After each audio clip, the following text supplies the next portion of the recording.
The LMC casts a wide net over the Sound Shore to bring you local event info, profiles, and conversations. Recorded in the heart of the village in Mamaroneck Cinemas at the studio on the Avenue, LMC Media brings you the LMC Cast Community Profiles. Hi, my name is Mike Reynolds. I'm a longtime Mamaroneck resident and sometimes moviegoer. On this edition of LMC Cast Community Profile, I'm joined by the man who helped bring theatricals back to Mamaroneck. Noah Elgart is the general manager of Mamaroneck Cinemas right here on Mamaroneck Avenue and adjoining LMC studio. How's it going, Noah? Pretty good. Happy to be here. Thank you. All right. Please indulge a bit of history lesson here, if you would. The forebear of Mamaroneck Cinemas, Mamaroneck Playhouse Theater, opened in December 2025. Silent movies and vaudeville were arranged then. As you can imagine, over the years, things have changed a little bit, or maybe not so much. It remained a single screen theater until, I think, in 1980 when United Artists changed it over. And then I guess as we got to 2013, the Bowtie Cinemas bought the theater from Clearview Cinemas, and then it was closed in April of 2014. Subsequently, there were a number of attempts to reimagine the space, but none came to fruition. Enter Harvey Elgart, Noah's father, and whose family runs neighborhood movie houses in Brooklyn and Queens. Noah, can you talk a little bit about the family business and why you guys elected to come to Mamaroneck? For sure. Also, I'll speak a little bit about the building and the theater history. I think a lot of people remember when they walk in, there was that huge stone ramp going down, and a lot of people recollect this woman that was a ticket taker, and she was like super slow, but like they loved her and no nonsense. So a lot of people have these memories, and it's like generational memories. Like, hey, my uncle used to work there and stuff. So I get to live that, even though I wasn't here for that. There were multiple renditions of the building, like United Artists and Bowtie that you talked about, and they chopped up this huge, large one-screen auditorium, massive with balcony, right. And they made it into 4, and they kind of pieced it together in a way, and everyone had like their flair to it, and then we took it over and made it 8 screens. We uncovered space like behind the stage, and we made those 2 screens, and we found all this room so we can make 8 theaters, play 8 different movies, or one movie 8 different ways during a day, and that's pretty exciting. So you guys came in 2020? Yeah, we came in, I think 2020. We started the construction. The building was left to stand and kind of fall apart, so leaks from the roof, stuff like that. So we took everything apart. Not everything, because the other theaters were there before us, so we didn't get to take down this huge drapery and things like that they had over the stage originally that you could see in some old pictures. But yeah, we took it apart and re-envisioned it and tried to uncover all the history and like the architectural gems along the way. And then the pandemic got in the way. Yeah, pandemic put everything on hold.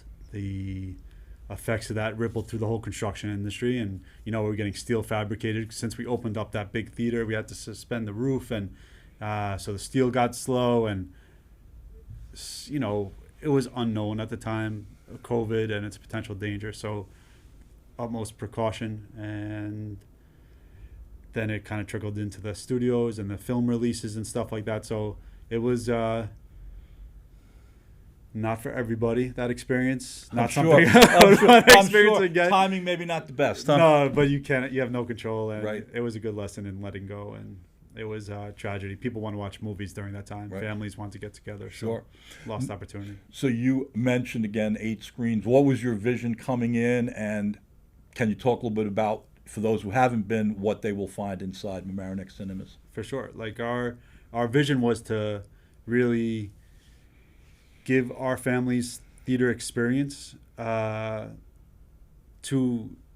people in Mamaroneck, surrounding neighborhoods, and let them see, like, we've learned a lot over this time. My dad used to be a projectionist, so like master tinkerer in the machine, because carbon arc and platters and everything going through sprockets, like things failed, and you were able to fix it, and the show must go on was a real thing. Sure. So working on the pressure and being inventive and things like that. So he picked that up, and I grew up inside the theater, like Cinema Paradiso style, watching all of this and hearing the film run through the machine is like the soundtrack. So that was ingrained in all of us.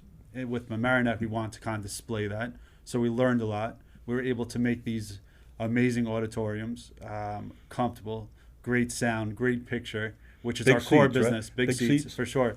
Little details like double armrest for each person, no shared, things like that, which might go unnoticed, but helps you kind of let the room slip away and get absorbed completely into the film. Like, the goal is to be so involved in this film that your life slips away. Right, you're lost for a couple hours, right? It's great. Escape. That's movie magic, and I just want to kind of play a part in that. So you've got, I think, one major auditorium, then the others are dedicated to different films or maybe different views of the main film, if that's the way you wanted to go? Theater 4 is the Dolby Atmos Theater. Okay. And you could see that when you spoke about the Vaudeville Theater, you could see the stage and the balconies and the masonry.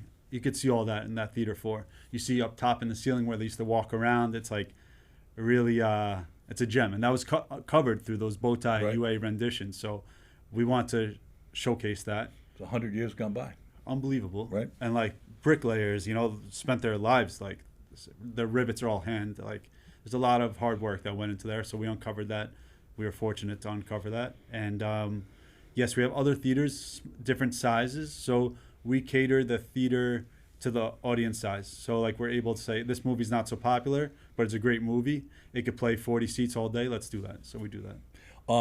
So all in, Mamaroneck Cinemas can accommodate how many guests? Over 500 guests at the same time. Okay. You guys opened up on June 7th, I believe, 2022. What were some of the films when you took down the curtain, so to speak, or raised the curtain, so to speak? For sure. The most popular movie that summer, Top Gun. So we opened with Top Gun. We played that all the way past September. Nice. That was a great movie. Absolutely. I mean, a great patriotic film. The planes are flying through the air. Also nostalgia, right? Sure. We did that. Jurassic Park. We had 2 animated features, Lightyear, which was highly controversial Disney movie that didn't really hit its mark. And Bad Guys was also animated feature we played then. And it's a long time ago already. Exactly. 2 years out. It's Exactly. pretty cool. We talked about the pandemic a little bit, and again, there was, the studios had content. They needed to release it, so it went out into the streaming world, maybe the pay TV universe. Now that window from theatrical to pay TV to streaming has been reduced. There's a writers and actors strike that impacted production the past year. How's the business today? How's Mamaroneck Cinemas doing? Those were all challenges, and the challenges affect people. People want to come watch movies. So these industry trends, from Hollywood, are getting the root is this incredible art form that people enjoy together in the same room, experience it differently, but watch the same thing. It's a communal thing, right? Oh, it's great. And also, like, you and I watch the same movie, but like different scenes hit differently with us. Sure. So we get to talk about that after, and we get to build community, and so them, arguing and negotiating and going to streaming kind of limited that. But with the streaming, they still came out with film, and I just love film, so I'm not gonna say that was a bad idea because people were watching and experiencing, but they weren't doing it distraction free, like. Ideally, distraction free. There's someone on their cell phone, something like this happening. Okay. It's tragedy, but it is. And so the streaming is cool. The industry categorizes that as someone that's staying home. That's not like somebody having a night out. So Right. that it is a different guest that might be. But sometimes I miss the movie in the theater. I watch it at home, and I still enjoy it. Okay.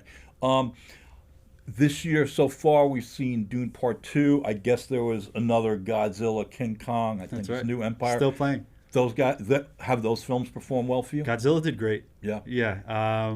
Dune 2 did very good. It's, since you spoke that we have theaters in different locations, different theaters do really well. Okay. Just a recent example, Champions. We played here in Mamaroneck. It's doing okay. We did in Williamsburg. Incredible. Okay. So Williamsburg has a younger demographic. They're all within walking distance. Right. They'll watch a late movie. Here is like more suburban, sprawled out, so they don't have that last minute access. And it seems like different films that we have such different communities within Mamaroneck. So like we're playing Cabrini, Italian neighborhood. They all showed up. Coupe de Chance, French film, they all showed up. You know, kids movies. Right. You can't believe how many families are here in this neighborhood. And the kids get to know each other. It's awesome. So I was going to ask, but you've already answered the question a bit. So it's not just young kids or young adults. It's a variety of people that are visiting the cinema. For sure. And we're doing really well with art and exhibition on screen, these NT Live like features. And that plays to an older audience, and they're all very supportive of the cinema and cinema going, which is like, I think, incredible for them because they're social and they make it a weekly routine. And that's like, to me, the beauty. That's what I got to see as a kid growing up, like people coming every week. And that's the magic on the other side of the counter is you get to see these people and you get to know the best of them. You know, not like they're, which could be mundane 9 to 5s. You get to know like their film choice and right. You know, like might be a little more interesting. With that, you get to the true self. Right. So are most of the people that are coming, are they from Mamaroneck, or are they again folks coming to make this their neighborhood theater as opposed to maybe going to to the cinema in New Row or the AMC theaters up in Portchester? We are having a lot of regular local guests, but people from far away are coming to this theater. It's a draw. You know, the avenue is very special. You can have a coffee across. You could have the best coffee across the street with cinnamon and sugar in your cappuccino. Get a sandwich. You could have all types of different cuisine on this block, and watch a movie. So that's a draw. New Rochelle is a megaplex, and the vibe could be a little cold. And here it's very warm and welcoming, and we're not so gigantic where we could lose track of people. We make sure that the experience is like of good quality. So if someone's disruptive or something like this, we're able to manage that easier than they could at like a 20-screen theater, for example. Keeping on the neighborhood watch a little bit, Larchmont's had a cinema. It's been closed for many moons. Any updates as to what might be happening down there? No, okay. I have no update. It's kind of like interesting to see that there was all these theaters and there's no a theater with no light getting thrown on the screen is a sad place. Okay. During COVID, I experienced that through all the auditoriums. You go into a theater where there's no booming from the bass or no popcorn being popped. It's like you just see what could have been. So I wish that their light goes on. Okay. Is your family, are you looking at any other locations, or are you rooted in Mamaroneck now? Rooted in Mamaroneck. I would never cancel out a possibility, like that, like to have the opportunity to show more film in different locations. Right. It's like, that sounds fun. So I would never say no. And I would always like to, show more movies, get to know different neighborhoods. And,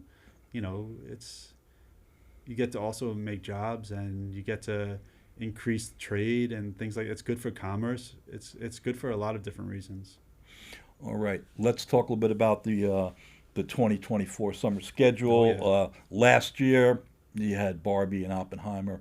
Those are big. I'm thinking this summer begins with a Barbie connection of sorts. Ryan Gosling, who played Ken to Margot Robbie's Barbie, he's starring in Fallout, which I guess is a loose remake of what was an ABC show back in the 70s or 80s, I believe, with Lee Majors starring as a stuntman. How's that been doing so far?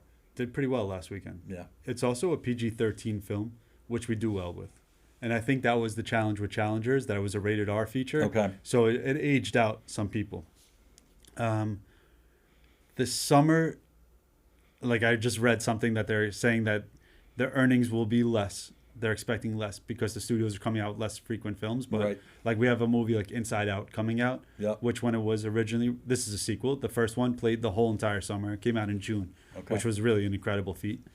So we have a lot of kids films.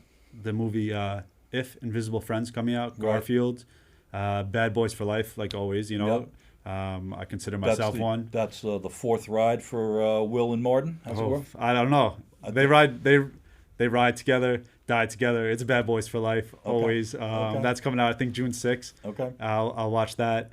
And so this weekend you got the latest in the Planet of the Apes, the right. Kingdom of the Planet of the Apes. Have you had a chance to look at it yet? Yeah, I've jumped around within the film to test quality and stuff like that, and it's of high quality. But I didn't get to watch it from beginning to end yet. But I will, because I actually surprisingly enjoyed the past Planet of the Apes, which I thought I might not, because it's like a CGI heavy one, but Right. the story was great. And I think the last one I really connected with, Mark Wahlberg was in it. Right, sure. And it was like, it worked well. There was The 1968 version with Charlton Heston is in the cable rotation these days. So for anybody who's missed it, check it out. We have a Go Ape poster in the lobby, an original one. Oh, on really? the backside of the concession stand. Okay. So if you're nearby, check it out. Cool. All right. You mentioned a couple of films already. There's a Mad Max Furiosa, if I'm saying that right. There's a prequel to A Quiet Place. Expectations for those coming up? Mad Max was that Fury Road that came out. This is, I think, a prequel to it. Right. That Fury Road was like cardio. Your heart like going the whole time. I felt like I worked out. So I have high expectations for that, but I don't believe Mamaroneck is the target audience for it. Okay. Just based off my past experiences. Right. Not Okay. saying that people won't enjoy it, because people will definitely be in their chair, holding on, sweating, like really loving it. Right. But it might be too action heavy. I don't know. I'm looking forward to that. And then Quiet Place will probably do really well. That was more of a mainstream style And picture. it's a prequel, right? It's a prequel also. Okay. We've got more Minions coming. Yeah. Who's not excited for Despicable Me and the Minions? Gru and all of them. Sure. That did really well here too, because we played Despicable Me 3. So Okay. looking forward to it. We've jumped through a lot of titles. You've mentioned some. I've mentioned some. Something that is coming maybe a little bit later in the summer that's got your eye? Something that's There's a coming. Twister, I think. Yeah, going there's back a Twister 30, coming. 30 years ago. I think it was 1996. the Meg original. Ryan, right? Yeah. No. Helen Hunt. Helen Hunt. Apologies, Yep. Meg. That was a great movie. I actually see the cow flying across the road in the Twister in my head right now. Okay. So that could resonate heavy. I saw the trailer for that. I would love original film. There's a lot of prequels and sequels that we talked about. Yep. So I think that there's room for growth. There's not one feature that's that I'm looking forward to May and June right now. Right. Sure. That's the start of my summer season. Okay. I wanted to ask, we've referenced vaudeville a couple of times. Since you've been open here almost 2 years now, has there been any film that you thought was really going to do well and didn't perform and maybe needed that vaudeville hook to get out of the screening? I think that's such a cool experience. Like for the screen to come off the screen and into like a real presentation. I can't think off the top of my head. There's a lot of pressure. Okay. But there's definitely one or two. But I think that would be so cool. Like if you could, grab a different sense from the, give the people to sense and feel something off the screen and on the screen, and kind of blend both of those worlds from the That'll be interesting. from the flat to the 3D. I would love that. Anything, any movies that you said, maybe this ain't going to be big, but turned out to be boffo box office, as they say? No, not that I could think of right now. But I while we're talking crazy box office, we have to give it up to Taylor Swift. I was going to say. Yeah, she is a real rock star. And that only played like a few days a week. That wasn't. That's right. That was wasn't a weekend, 7 days. A weekend special. Right. And it was of a higher ticket. It was under $20, just under $20. Sorry to all the Swifties. I think it was 19 and change, and I'm not gonna get the number wrong. But she brought out everybody, and they came 4 times, 5 times. Really? And they were dancing and singing. It was really cool. It was cool to see the theater. Nice. Not just show it. It did so well. Nice. Unbelievable. Now, I'm assuming that the remake of one of my favorites, the Talking Heads film. Yeah. That didn't play as well, I'm assuming. And what about more recently, Bob Marley, One Love, a biopic? So I guess music films doing okay from Mamaroneck Cinemas? Yeah, we did great with Elvis. Oh, really? We crushed Okay. it with Elvis. Okay. Which was a great feature. It was. It's a good movie. And Tom Hanks did extremely well in it also. Right. He has the, like for being a co-star, you Right. know, he played the character so well. Yeah, people they love music. We have Talking Heads playing in the bathroom here on the soundtrack because they were incredible. They transformed and they shaped a lot of people's lives. So it didn't do that well. But it was also early in our opening. Right. And the word of mouth took longer than it would in a city setting. So Right. now we see the fruit of the labor and the audience is growing. So I believe films that we thought maybe won't do too well will start doing well. You know, like there's going to be a constant education happening here. One more on the movie front. I think next April there's a biopic about the late king of pop, Michael Jackson, and his family. Is that something you think people are going to come out for? For sure. I mean, separate the art from the artist, and you have to really appreciate everything that he accomplished in his life. Oh, and also we have Amy Winehouse coming That's out. right. That's like next weekend. That's isn't right. it? Back to Black. Yep. And she was great. She was a great singer. And like so many other rock stars, died at age 27. Yep. She So, entered the club. the mystery of that. That's a film we should collaborate on. Whew. Anyway. I'm happy to. Yeah, from my age perspective, it's good. At 26, I'd be a little sweaty about it. But I think, although she passed away, I could play her song, and she's still living. So if you do great in your life, you could maybe be immortal. You know? Right.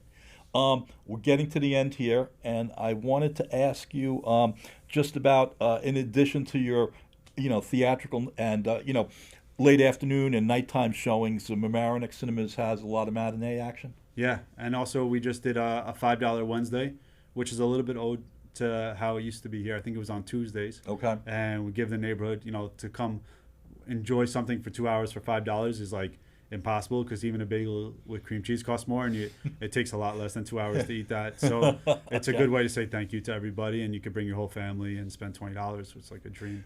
You're also looking to bring schools in and birthday sure. parties and the like. We do a lot of schools.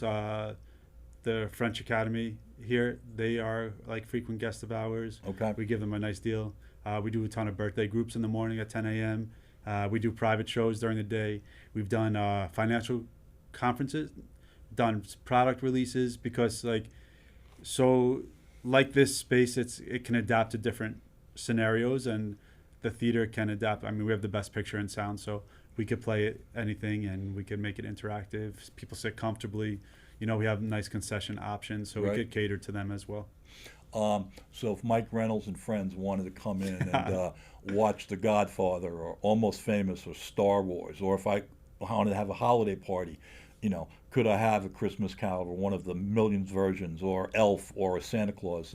Could I do that? This is an offer I can't refuse.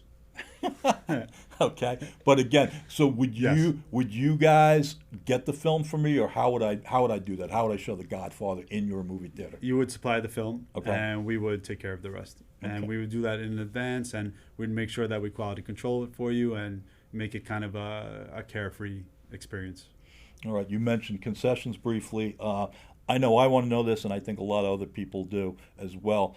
So I'm assuming popcorn is the top player at your concession For stand. sure. Popcorn is the best. And my wife says that you make it with coconut oil. Yeah, we have an oil blend with corn and coconut. She's got her ear to the street. Yep. So it's just seed, corn, and coconut oil, and salt. Very simple ingredients, and it creates a really delicious pop.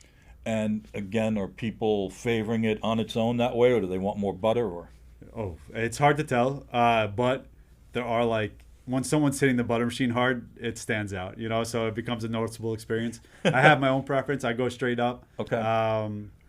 Sometimes I mix it with plain M&Ms. It's delicious. So I have a sweet and salty. Okay. But, I have popcorn every day. Test it just to make sure it's good. Yeah, you have to, right? Yeah, that's part of your job, Chef right? that doesn't try, that's the best part of the job. And if a chef doesn't taste their food, and they're sending it Right. out, you got to make sure that you care in everything you Okay. do. On the sweet beat, what's number one? What's the top candy? Bunch of Crunch and Sour Patch Kids are the heavy hitters at Mamaroneck Cinema. Okay. So if you come out to Mamaroneck Cinemas, you can enjoy those and other treats. And I just wanted to thank Noah Elgart, for the man who's brought movie magic back to Mamaroneck, for spending time with us today. Thank you. This has been a pleasure and honor. Thanks for speaking highly of me like that. Thank you. All right. We're at the end here, and I just wanted to say LMC Media is a nonprofit media center located in Mamaroneck. As noted, LMC Media's The Studio on the Avenue, where this podcast was recorded, is located in the heart of Mamaroneck, adjoining Mamaroneck Cinemas. Please visit lmcmedia.org/services/podcast to book your time in this state-of-the-art convenient location, which is walkable from the Metro North train station. And you can also support this nonprofit media center at lmcmedia.org/donate. Perhaps I'll see you at the movies, or at least until next time. This is Mike Reynolds for LMC Cast Community Profile.